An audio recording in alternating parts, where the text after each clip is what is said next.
आजच्या धावपळीच्या जगात सतत धावत असताना आपण सगळेच काही विरंगुळ्याची साधनं शोधत असतो, ज्यामुळे मनाला प्रसन्न वाटेल. या धावत्या वास्तवापासून दूर जाऊन काहीशा कल्पना विश्वात रममाण होता येईल असा छंद आपल्याला हवा असतो. तसाच माझाही एक छंद पुस्तक वाचनाचा. आज माझ्या मनाला अत्यंत भावलेल्या काही पुस्तकांबद्दल मला तुम्हाला सांगायचं आहे. मला आवडलेलं आणि मराठी साहित्यातील पहिलं दलित आत्मकथन म्हणून गाजलेलं दया पवार यांचं बलुतं हे आत्मकथन. जन्मतः माणसाला चिकटलेली जात कशी गोचिडीसारखी त्याला घट्ट चिकटून बसते आणि कशा पद्धतीने त्याचं शोषण करते याचं काळीज हेलावून टाकणारं वर्णन या आत्मकथनात येतं. गावकुशीतली भांडणं, तंटे, अज्ञान, अंधश्रद्धा यांनी पिचलेला समाज, स्वातंत्र्यपूर्व आणि स्वातंत्र्योत्तर काळातील आंबेडकर चळवळी, वेश्यांच्या गल्लीतील विदारक अनुभव असे भयानक प्रसंग वाचताना मन सुन्न होतं. या कथनातील एक गोष्ट मला आवडली ती म्हणजे तथाकथित अस्पृश्यांच्या घरात जन्माला येऊन उच्चवर्णीयांकडून सातत्याने अपमान सहन करून सुद्धा लेखकानं संपूर्ण आत्मकथनात जातीव्यवस्थेवर किंवा कुठल्याही समाजावर टीका केलेली नाही. त्यांनी फक्त स्वतःचे अनुभव प्रामाणिकपणे मांडले आहेत. एक माणूस म्हणून जन्माला येऊनही केवळ परंपरेनं चालत आलेल्या विशिष्ट समाजव्यवस्थेमुळं त्यांना नरकयातना भोगाव्या लागतात. पांढरपेशी समाजाकडून सतत गळचेपी होत असल्यामुळं त्यांना माणसासारखं जगताच येत नाही.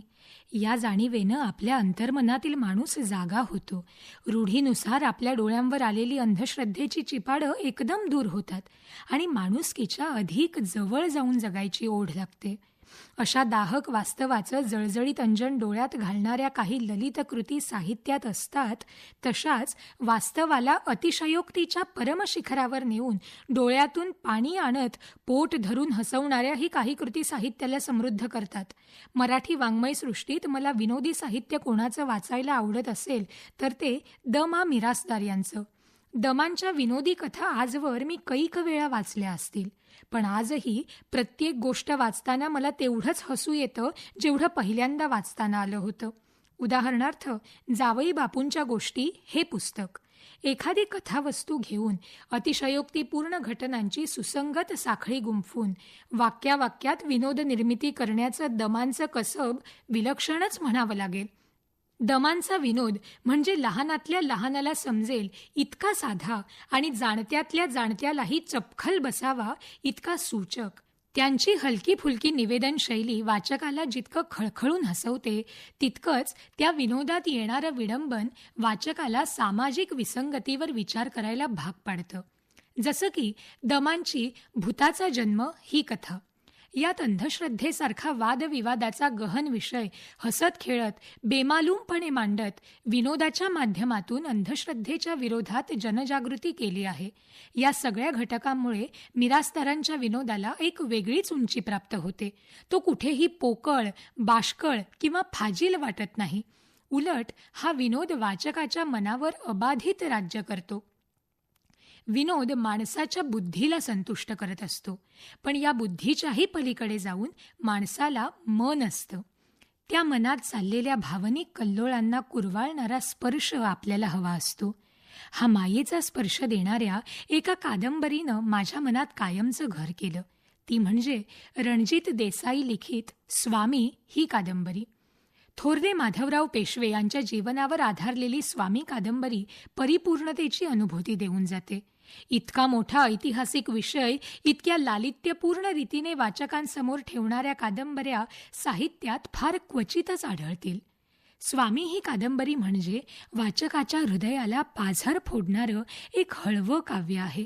त्यात माधवरावांसारख्या बाणेदार दूरदृष्टी पेशव्याची यशोगाथा आहे.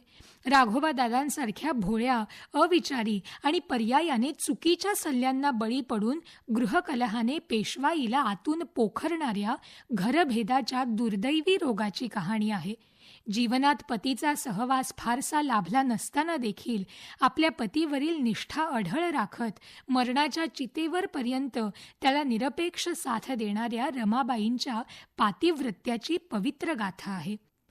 स्वामी ही ऐतिहासिक कादंबरी असूनही ती वाचताना कुठेही आपण बोजड, कंटाळवाणं असं काहीतरी वाचतोय असं वाटत नाही. पेशव्यांचं दरबारी कामकाज, लढाया मोहिमांच्या नोंदी, युद्धनीती इत्यादी रुक्ष गोष्टी देसाईंच्या लेखणीतून सौंदर्याचं विलक्षण लेणं लिहून उतरतात आणि हे साधताना कुठेही इतिहासाचा विपर्यास किंवा कल्पनेचा अतिरेक जाणवत नाही. रमाबाई आणि माधवरावांच्या अद्वितीय प्रेमकथेनं तर या कादंबरीला एक वेगळंच पावित्र्य प्राप्त करून दिलं आहे.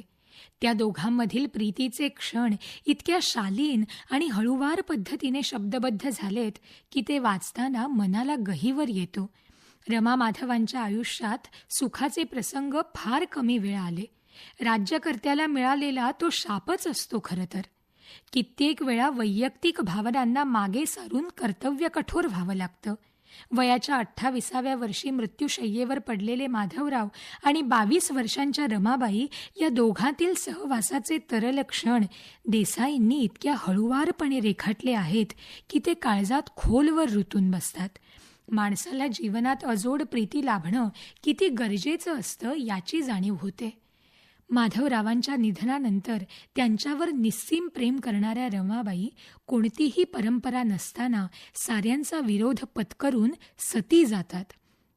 प्रेमाचं ते उदात्तीकरण वाचकाला स्तिमित करून जातं. स्वामीकार रणजित देसाई या कादंबरीच्या वाचनानंतर मन भरून उरतात, हेच या कादंबरीचं यश. याच काळात अजून एक पुस्तक माझ्या वाचनात आलं, ते म्हणजे मंगला आठलेकर यांनी संपादित केलेला तिची कथा हा कथासंग्रह. यात प्रिया तेंडुलकर, विभावरी शिरूरकर, सानिया आदी 12 स्त्री लेखिकांच्या कथा संग्रहित केल्या आहेत. या पुस्तकाबद्दल संपादक आठलेकर सांगतात, ह्या तीला विशिष्ट नाव नाही, स्त्री हीच तिची ओळख. आयुष्यभर तिला सोबत फक्त नानाविध दुःखांची. तिचा छळ मांडणाऱ्या जुन्या परंपरा खंडित झाल्या खऱ्या, पण प्रश्न संपले नाहीत. जगण्याच्या नव्या पद्धतीतून तिच्यासाठी नवे प्रश्न निर्माण होतच राहिले. यातनांचे, पीडेचे प्रकार बदलले, पण दुःखाची जात तीच, जीवघेणी. तिचं शिक्षण, तिचं आर्थिक स्वावलंबन, तिचं कर्तृत्व सगळं खोटं. खरं फक्त तिचं स्त्री असणं. हा कथासंग्रह वाचताना एक गोष्ट प्रकर्षाने जाणवते, ती म्हणजे या लेखिकांनी स्त्रियांची वेदना मांडत असताना कुठेही विनाकारण स्त्रीवादाचं स्तोम माजवलेलं नाही. फक्त स्त्री स्वातंत्र्याची किंमत म्हणून पावलोपावली कराव्या लागणाऱ्या तडजोडी आणि त्यांचा संघर्ष यांचं हृदयद्रावक वर्णन केलं आहे. या कथासंग्रहात येणाऱ्या सर्व स्त्रिया आधुनिक विचारसरणीच्या, उच्च शिक्षण घेतलेल्या, नोकरी सांभाळून संसार चालवणाऱ्या तसंच स्वावलंबी आहेत. पण तरीही आशा बगे ही लेखिका निवडुंग या कथेतून स्त्रीची जात निवडुंगाची, कुठेही आणि कशीही रुजून जाते अशा शब्दातून स्त्रीचं मुकाट जगणं मांडते.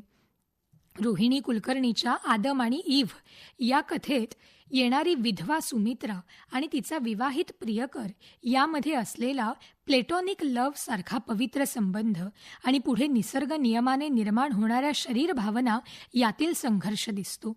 जानकी देसाईचे प्रश्न या विजया राजाध्यक्षांच्या कथेतून लिव्ह इन रिलेशनशिप सारखी अत्याधुनिक जीवन पद्धती आणि त्यातून निर्माण होणारी भावनिक गुंतागुंत दिसते.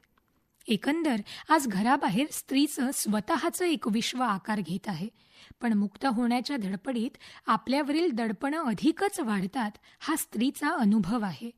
साऱ्याच जगात नवीन स्थित्यंतरं, नवे प्रश्न घेऊन येत असतात, पण स्त्रीच्या जीवनात तिचं स्त्री असणं हा एक भला मोठा प्रश्न कायमच असतो. याच प्रश्नाचा विचार तिची कथा या कथासंग्रहात झालेला आहे. पावलोपावली आयुष्यात अशी गुंतागुंत सामोरी येत असताना आपल्याला या सगळ्यापासून दूर जाऊन काही निवांत, प्रसन्न क्षण जगावेसे वाटत असतात. आणि ही शांतता आपल्याला कुठे मिळत असेल तर ती निसर्गाच्या सान्निध्यात. निसर्गा इतकं सुंदर, विलोभनीय असं या जगात दुसरं काहीच नाही. मधु मंगेश कर्णिक यांचं सोबत हे ललित निबंधांचं पुस्तक वाचताना मला हाच अनुभव आला.